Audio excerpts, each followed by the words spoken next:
The first hint came at 3:47 Coordinated Universal Time, when automated telescopes across the globe began registering an anomaly that defied conventional explanation.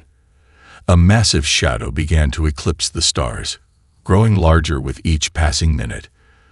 Dr. Amara Chen, lead astronomer at the International Space Observation Center in Chile, felt the hair on the back of her neck rise as she watched the data streams cascade across her multiple monitors. "This isn't natural," she muttered, her fingers flying across the keyboard, cross-referencing every astronomical database available. The object was massive, over 17 kilometers long, a construct so large it could swallow entire cities whole. Its silhouette was unlike anything humanity had ever encountered, obsidian black with razor-sharp geometric edges that seemed to absorb light rather than reflect it. 17 minutes later, every communication channel on Earth erupted simultaneously. The transmission came in perfect, crisp English, a courtesy that would later be recognized as a calculated psychological move. A deep, resonant voice filled television screens, radio waves, internet streams, and mobile devices worldwide. Commander Zarnik of the Kreltak Imperial Fleet spoke with a chilling precision that suggested absolute confidence. "Inhabitants of the third planet, your civilization has been evaluated. Your technological progress, while marginally interesting, represents a potential threat to galactic stability. You will surrender unconditionally. You will provide total access to your planetary resources, technological archives, and biological specimens. Resistance is mathematically impossible." In the United Nations emergency session, world leaders stared in collective shock. The American president's hands trembled slightly as she gripped the podium. The Chinese premier's typically stoic expression cracked. The Russian delegation looked like they'd been turned to stone. But not everyone was paralyzed. In a small apartment in Mumbai, 17-year-old Rohan Mehta finished uploading a cryptic message to a global hacker forum. His fingers danced across the keyboard with a mixture of terror and excitement. The message was simple. They don't know what we're capable of yet. Across the globe, something was stirring. Underground research facilities hummed with sudden activity. Military command centers transformed from bureaucratic spaces to war rooms. Universities became impromptu strategic planning centers. The alien fleet positioned itself with mathematical precision. 17 massive ships, a number that would later be understood as ritualistically significant to the Kreltak, formed a perfect spherical formation around Earth. Each vessel was larger than most countries, their surfaces a dark, absorptive material that seemed to drink in light and radiation. Commander Zarnik observed the planet through multilayered quantum perception filters. Biological scans revealed a chaotic species, unpredictable, fractured, seemingly self-destructive. The Kreltak had conquered hundreds of civilizations. This would be routine. What Zarnik didn't know was that humanity was about to redefine the very concept of routine. The 30-day countdown had begun. In underground labs, in university basements, in military research centers, and in the bedrooms of brilliant misfits around the world, humanity began to prepare its response. They would not go quietly. The first response came from an unexpected source. A network of commercial drone operators, previously unaffiliated and scattered across the globe, began to coordinate with a precision that surprised even themselves. Led by Kai Martinez, a former U.S. Air Force drone technician turned freelance logistics specialist, they saw an opportunity where others saw only despair. In the basement of a repurposed warehouse in Los Angeles, Kai and her team worked furiously. Standard commercial drones were never designed for combat, but they were about to be reimagined. 3D printers hummed continuously, creating custom electromagnetic pulse (EMP) packages. Network engineers worked on communication encryption that would make the drones virtually invisible to conventional tracking systems. Simultaneously, in a classified research facility beneath the Cheyenne Mountain Complex, Dr. Elena Rodriguez studied the alien transmission with a mixture of scientific curiosity and barely contained excitement. Her team of linguists, mathematicians, and quantum communication specialists had already identified subtle patterns in the alien broadcast that suggested rigid communication protocols. "They're predictable," Dr. Rodriguez muttered, tracing complex algorithmic patterns on a massive holographic display. "Highly advanced, but fundamentally rigid." The first test came 17 hours after the initial ultimatum. A swarm of modified commercial drones, looking like nothing more than enthusiast photography equipment, lifted into the sky near the coast of California. To any standard tracking system, they appeared as nothing more than a flock of birds. Commander Zarnik's secondary observation vessel detected the initial approach. Its weapons systems began to power up, a process that typically took less than 3 milliseconds in previous encounters with lesser civilizations. They never got the chance. The drones weren't just drones. Each was a carefully crafted piece of a larger puzzle. As they approached the alien vessel, they began to emit a complex series of electromagnetic and quantum signals. It was less an attack and more a form of technological poetry, a message encoded in the language of physics itself. The alien ship's defensive systems froze. Not shut down, not destroyed. Simply confused. In that moment of hesitation, Kai Martinez allowed herself a small smile. "First contact," she whispered into her encrypted communication channel. The global reaction was instantaneous. Social media exploded with a mixture of terror and unexpected hope. Memes became a weapon. Information spread faster than any alien technology could track. People who had been paralyzed by fear now found themselves part of something larger. In the United Nations emergency session, military strategists who had previously seen only defeat now saw possibility.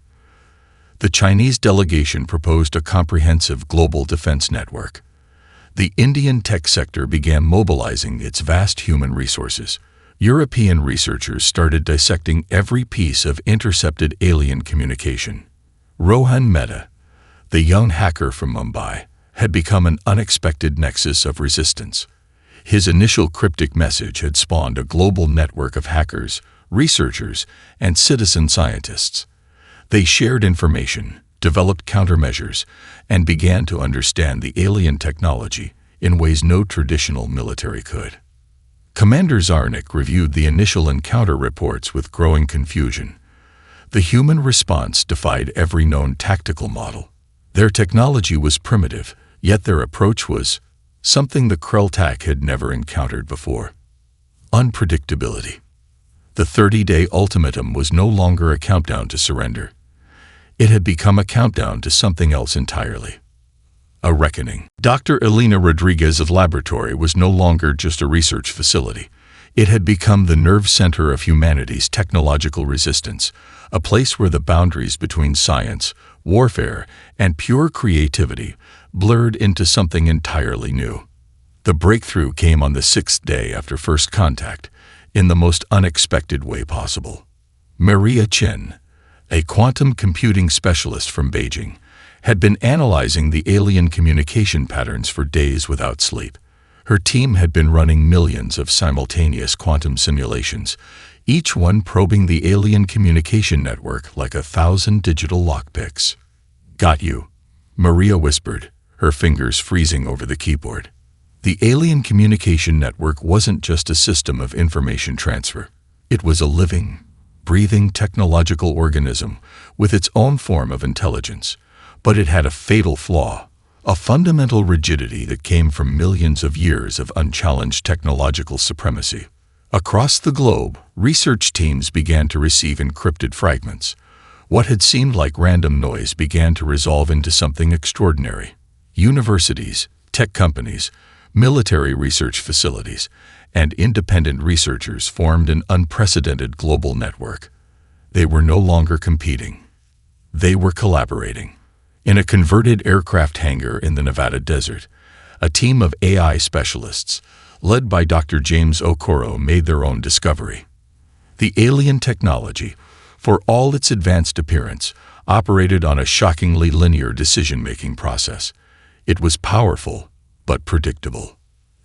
They've never encountered a truly distributed intelligence, Dr. Okoro explained to his team. Their entire technological framework assumes a top-down, hierarchical approach to problem-solving. The first real weapon wasn't a missile or a laser. It was an algorithm. A complex, evolving piece of software that could adapt faster than the alien systems could respond. It was designed to be more than a virus. It was a digital ecosystem, a technological organism that could learn, mutate, and spread. Rohan Mehta's global network of hackers played a crucial role. What had started as a loose collection of online enthusiasts became a sophisticated, coordinated force. They shared code, developed countermeasures, and created a distributed intelligence that could think faster and more creatively than any centralized system. Commander Zarnik's communication arrays began to experience the first signs of trouble 11 days after the initial ultimatum. At first, it was just noise, subtle disruptions that seemed insignificant, a quantum encryption key that didn't quite resolve, a communication channel that stuttered for microseconds. But those microseconds were everything. The Krell-Tak had conquered hundreds of civilizations. They had faced technological resistance before, but they had never encountered a species that could turn their own technology against them with such rapid, unpredictable creativity. In orbit, the first alien ship went dark. Then another. The technological assault wasn't a single strike. It was a symphony of destruction, with humanity as its composer. Dr. Rodriguez watched the first successful penetration of the alien network with a mixture of scientific excitement and profound understanding. This wasn't just about survival anymore. This was about proving something fundamental about intelligence, about adaptation, about the nature of technological evolution. Humanity was writing a new chapter in the galaxy's history, and they were just getting started. Commander Zarnik's primary cerebral processor began to experience what, in biological terms, would be described as confusion.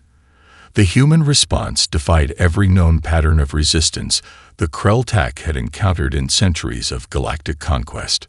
The first wave of psychological warfare began with something utterly unexpected: music. A global playlist started broadcasting across every possible communication frequency. It wasn't a weapon in any traditional sense. It was a tapestry of human emotion, complexity, and raw, unbridled creativity.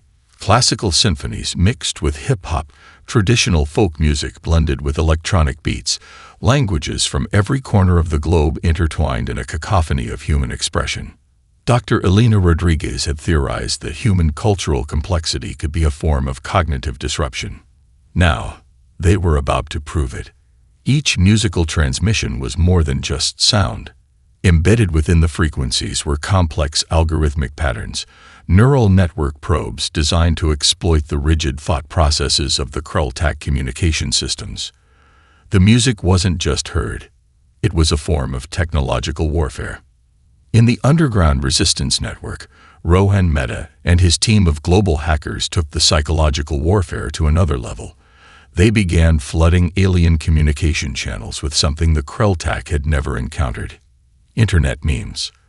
Imagine an advanced alien civilization receiving rapid-fire images of cats doing inexplicable things, humans performing impossible dance moves, and surreal visual jokes that defied all logical interpretation. Each meme was a weapon of mass confusion, designed to overload the alien perception systems. Commander Zarnik watched in growing bewilderment as the human resistance transformed warfare into something entirely unrecognizable. Their communication wasn't linear. It wasn't hierarchical. It was a living, breathing, constantly mutating form of expression that seemed to have no central control. The global human resistance had discovered something profound. Their greatest strength was their inability to be categorized. Maria Chen's quantum computing team developed transmission protocols that were less about sending information and more about creating cognitive dissonance. They crafted messages that were simultaneously true and false, existing in a state of quantum uncertainty that would drive a logic-based intelligence to the brink of system failure. Art became a weapon. Literature became a strategy. Human creativity transformed into a form of technological assault that the Krell-Tak had no framework to understand. Social media platforms became battlegrounds. Every human interaction, every shared moment of creativity, became a form of resistance. The aliens were fighting against something they could not comprehend, a species that could turn emotion into a tactical advantage. Kai Martinez coordinated drone networks that would suddenly burst into synchronized dance formations, broadcasting performances that were part military precision, part artistic expression. Each movement was a message, each formation a complex communication that defied traditional military logic. Commander Zarnik's analytical systems began to experience what, in human terms, would be described as a mental breakdown. The human resistance wasn't just fighting. They were rewriting the fundamental rules of conflict.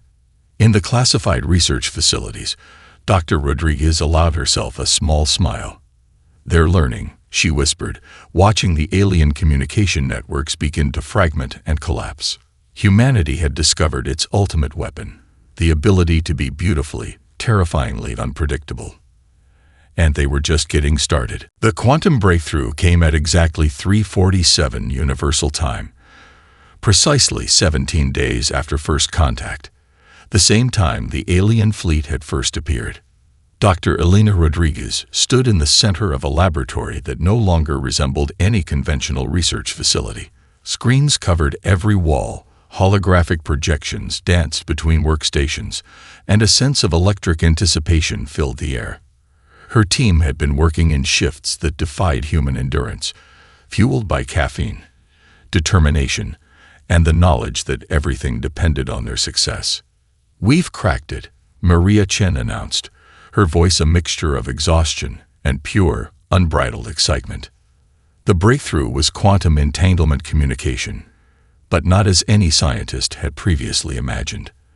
They had discovered a way to create communication networks that could simultaneously exist and not exist, transmitting information through a state of perpetual uncertainty that the alien systems could not comprehend or intercept. Kai Martinez coordinated the first practical application from her distributed drone command center. What had started as a network of commercial drones had transformed into a global defense system that defied traditional military doctrine.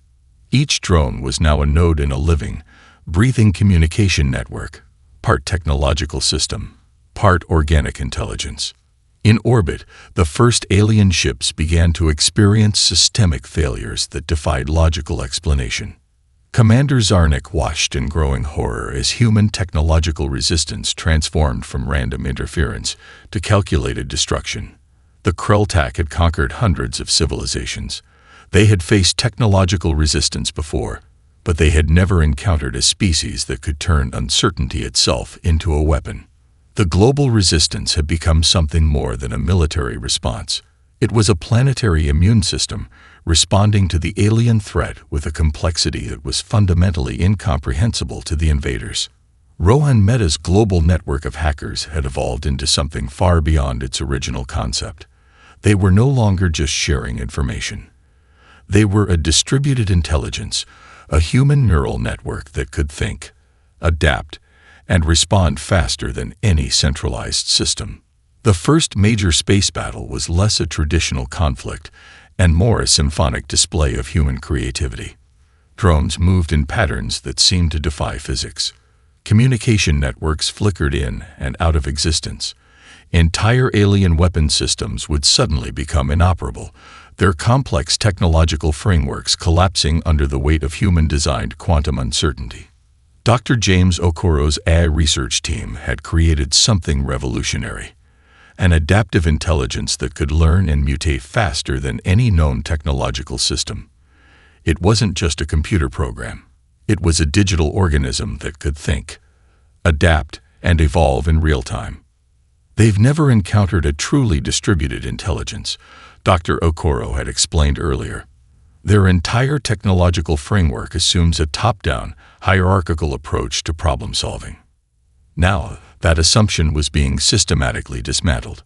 Commander Zarnik's primary analytical systems began to experience what, in biological terms, would be described as panic. The human resistance wasn't just fighting. They were rewriting the fundamental rules of technological conflict. Global celebration erupted as the first major alien vessel went dark. Not destroyed, not damaged, simply neutralized. Humanity had discovered its ultimate strength, the ability to transform chaos into a strategic advantage. And they were just getting started. The comprehensive assault began with something the Krelltak never anticipated: total global cooperation. Every nation, every research facility, every technological resource on Earth became a single, unified weapon. The International Space Station transformed into a forward observation point.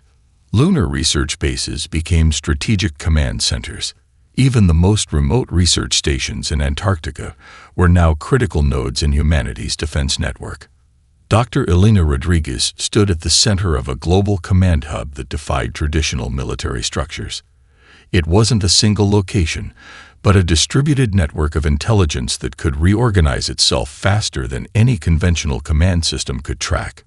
"We're not just fighting," she told her international team. "We're evolving." The first wave of the assault was biological, but not in any traditional sense of warfare. Dr. James Okoro's team had developed a quantum communication virus that was part technology, part living organism. It didn't destroy alien systems. It fundamentally rewrote them. Rowan Meta's global hacker network launched a simultaneous, multi-layered attack that was less an invasion and more a form of technological poetry. Communication channels became battlegrounds where information itself was the primary weapon. Kai Martinez coordinated drone networks that moved with a precision that seemed almost supernatural.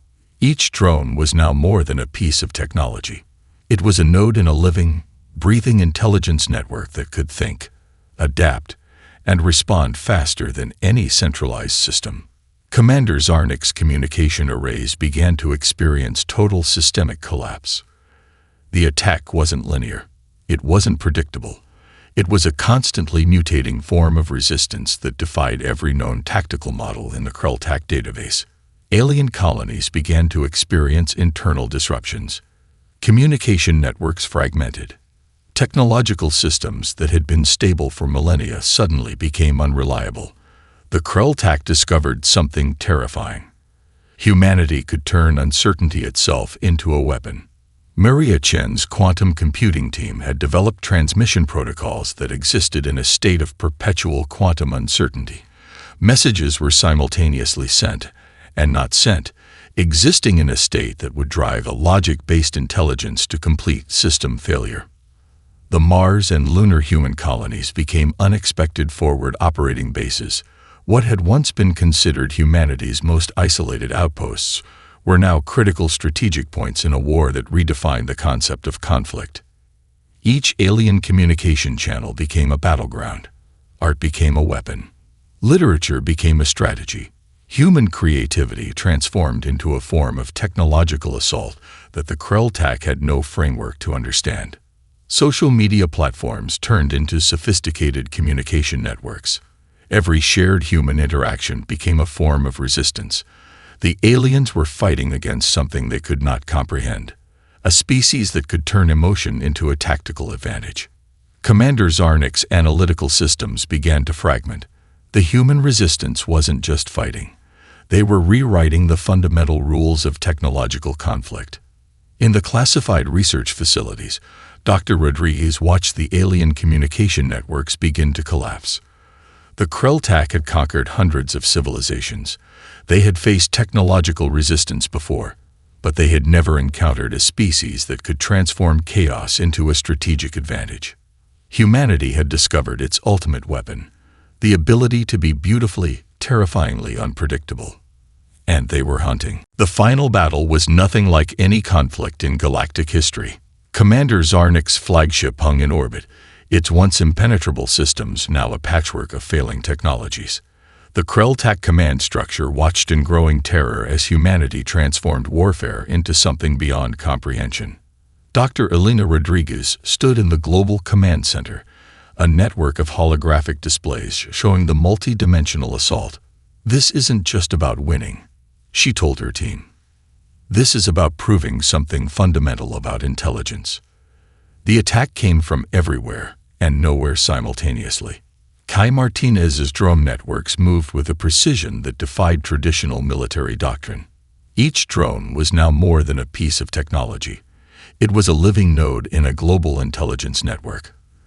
They struck and dissolved, reformed and attacked, existing in a state of quantum uncertainty that the alien systems could not predict or defend against. Rohan Mehta's global hacker collective launched the final phase of their assault. It wasn't just a cyber attack.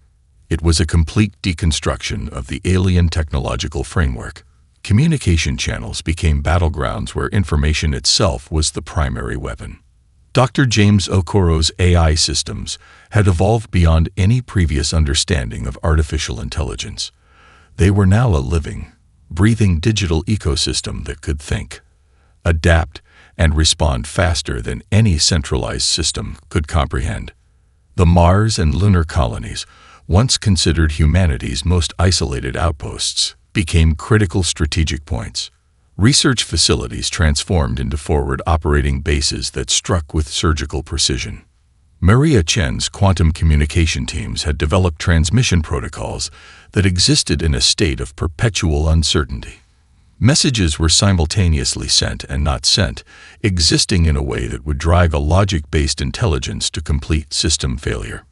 Commander Zarnik experienced something akin to terror. The human assault was not a traditional military strategy. It was a living, breathing form of resistance that could not be categorized, predicted, or defended against. Art became a weapon. Creativity became a tactical advantage. Human emotion transformed into a technological assault that defied every known galactic conflict model. The Krell-Tak command structure began to collapse from within. Alien colonies started to revolt. Communication networks fragmented. Technological systems that had been stable for millennia suddenly became unreliable. The invaders discovered something terrifying. Humanity could turn uncertainty itself into a strategic weapon. In the final moments, the assault became a symphony of human potential. Drones moved in patterns that seemed to defy physics. Communication networks flickered in and out of existence. Entire alien weapon systems would suddenly become inoperable, their complex technological frameworks collapsing under the weight of human-designed quantum uncertainty. The destruction of the Krell-Tak command ship was both beautiful and terrifying. It didn't explode in a traditional sense. Instead, it simply unraveled. Its technological framework dismantled by a form of assault that was part technology, part pure human creativity. Commander Zarnik's final transmission was a mixture of confusion and grudging respect. The humans had done something no civilization had ever accomplished. They had turned chaos into a weapon of mass transformation. As the final alien vessel went dark, a global celebration erupted. But it was more than a victory. It was a declaration. Humanity had arrived on the galactic stage. And they were just getting started. The silence after victory was more profound than the conflict itself. 17 days after the final confrontation, the first diplomatic envoys from the fractured Krell-Tak Empire arrived at Earth. They were not conquerors. They were supplicants. Dr. Elena Rodriguez led the first contact team, her presence a testament to the scientific brilliance that had become humanity's most potent weapon. Commander Zarnik, or what remained of their consciousness, accompanied the delegation, no longer a warrior, but a messenger of a fundamental transformation. The United Nations Conference Hall had been transformed. Gone were the traditional diplomatic barriers.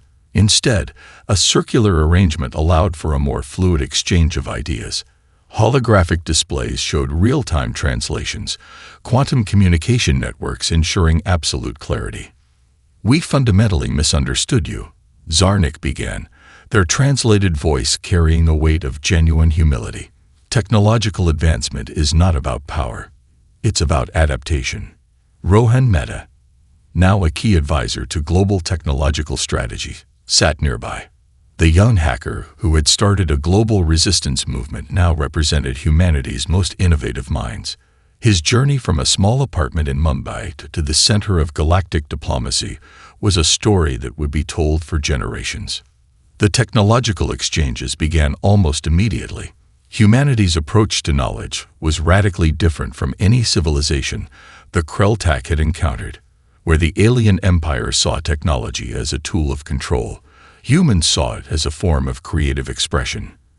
Every piece of shared technology became a collaborative art form, a dance of innovation that defied traditional understanding. Dr. James Okoro's AI research teams began working alongside Krelltak technology specialists. The results were extraordinary. Distributed intelligence became a new paradigm of technological development. Systems that could learn, adapt, and grow became the new standard. Kai Martinez's drone network evolved into the first truly global defense and exploration system. What had begun as a resistance movement transformed into humanity's eyes and ears across the galaxy. The lunar and Mars colonies became more than outposts. They became proving grounds for a new kind of human potential. Research facilities that had once defended Earth now became centers of galactic exploration and understanding. Maria Chen's quantum communication breakthroughs rewrote the fundamental understanding of information transfer. Civilizations across the galaxy began to study humanity's unique approach to technology and communication. The Krelltak Empire, once a monolithic force of galactic conquest, began to fragment and transform. Colonies that had been suppressed for millennia discovered a new form of potential. Humanity's resistance had not just defeated an enemy. It had sparked a galactic revolution of thinking. Commander Zarnik's final report to their fractured civilization was both a warning and a celebration. Humanity was not just another species to be categorized. They were a fundamental force of nature, unpredictable, creative, and utterly transformative. Global celebrations continued, but they were more than victory parties. They were the birth of a new understanding of intelligence, of potential, of what it meant to be a spacefaring civilization. In classified research facilities, in universities, and small laboratories around the world, humanity continued to do what it did best: imagine, create, and transform. The galaxy would never be the same, and humanity was just getting started.